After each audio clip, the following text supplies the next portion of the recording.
सड़क के नल के पास औरत सारे बहस कर रहे होते हैं। हवा में मटके उड़ रहे हैं। तुझसे पहले तो मैं आई। आहा, तुझसे पहले मैं आई। अरे रुको तुम, चूल्हे पे दाल पक रहा है, एक मटका पानी तो लेने दो। अरे तुम रुको, वहाँ झूले में मेरा बेटा रो रहा है। अरे निकलो, तुम्हारी कहानियाँ। चूल्हे पे दाल पक रहा है तो मैं क्या करूँ, और झूले में बच्चा रो रहा है तो मैं क्या करूँ। ऐसे उन दोनों औरतों को बगल में धकेलकर तीसरी औरत नल के पास आकर उसका मटका भर देती है।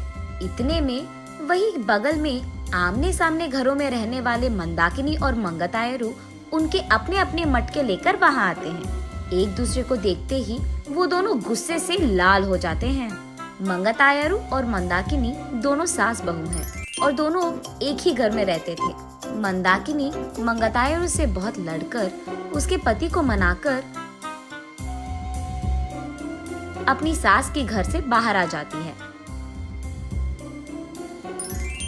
दोनों का अतीत उनके सामने आता है। एक मटका पानी लाने के लिए इतना नाटक करती थी।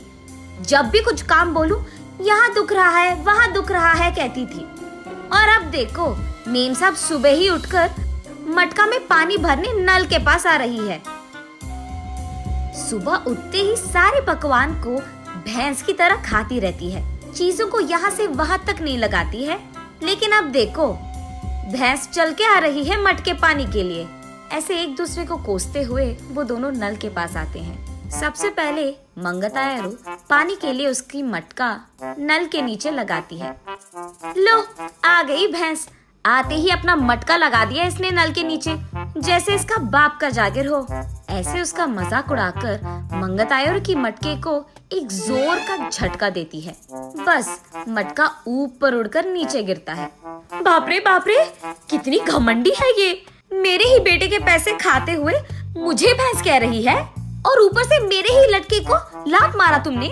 ऐसे कहते हुए मंदाकिनी की मटके को भी जोर का झटका देती है मंगतायरू। मैं तुम्हारे बेटे के पैसे नहीं खा रही हूँ, तुम ही मेरे पति के पैसे खा रहे हो। मेरे सारे बनाए हुए पकवान को सुबह से रात तक खाती रहती है तो भैंस की तरह ही दिखेगी ना।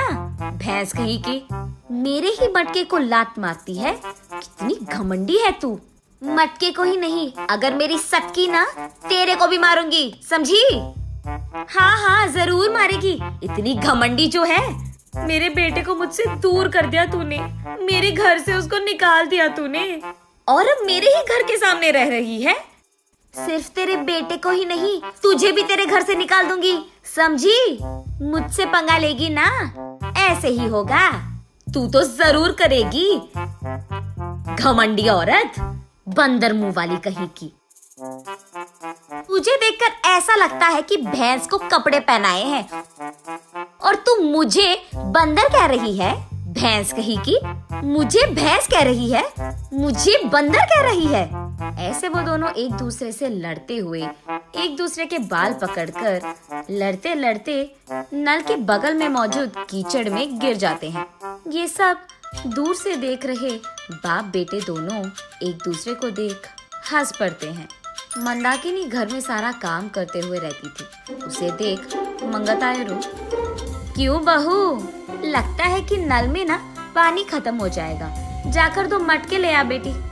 ऐसे ऑर्डर देती थी मंगतायरू। मंदाकिनी के हाथों बनाए सारे पकवान खाते हुए वो हमेशा शिकायत करती थी कि इसमें नमक कम है और इसमें मिर्ची ज्यादा है, ये तो बहुत तीखा हो गया, ये तो बहुत मीठा है। उसके शिकायत सुनने के 2 दिन बाद तक मंदाकिनी रसोई घर का मुंह भी नहीं देखती थी, रूठ कर अपना मुंह लटकाती थी।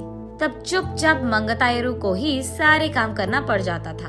जब मंदाकिनी सारा घर को साफ करके 2 मिनट लेट जाती थी, तब मंगतायरू, घर के सामने रंगोली कौन डालेगा, तेरा बाप। ऐसे वो दोनों हमेशा बहस करते हुए लड़ते थे। संदीप ऑफिस से लौटते ही एक तरफ मंगतायरू और दूसरी तरफ मंदाकिनी, दोनों उसको शिकायतें खूब सुनाते थे। ना अपने बीवी को बोलता था और ना ही अपनी माँ से कह पाता। अपने आप में बहुत निराश हो जाता था संदीप। बहुत दिन देखने के बाद अब उसके पास ताकत नहीं था। वो एक दिन अपने पिता के पास जाकर ऐसे कहता है, पापा, मैं घर से अलग होने की सोच रहा हूँ।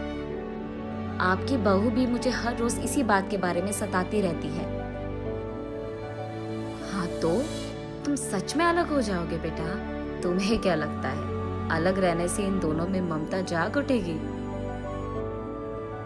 ममता और प्यार भले ही बाहर ना आए, लेकिन इन दोनों को इतना तो समझ आएगा कि एक दूसरे के बिना अपने अपने घरों में अकेले रहते हुए सारे काम अकेले करते हुए कितना मुश्किल है।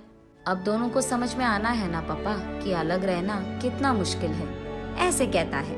हाँ ठीक है, तुम्हारी मर्जी, लेकिन अभी के अभी कहाँ जाओगे बेटा? मैं कहाँ जाऊँगा, हमारे घर के एकदम सामने जो घर है उसमें किराए पे रहूंगा। ऐसे बाप बेटे दोनों ऐसी योजना बनाते हैं जिनसे सास बहू अनजान है। इन दोनों को सबक सिखाना तो छोड़ो, एकदम पागलों की तरह लड़ रहे हैं ये दोनों। ऐसे कीचड़ में गिरे सास बहू को देख उनके चारों ओर मौजूद सारे गांव वाले जोर जोर से हंसते रहते हैं।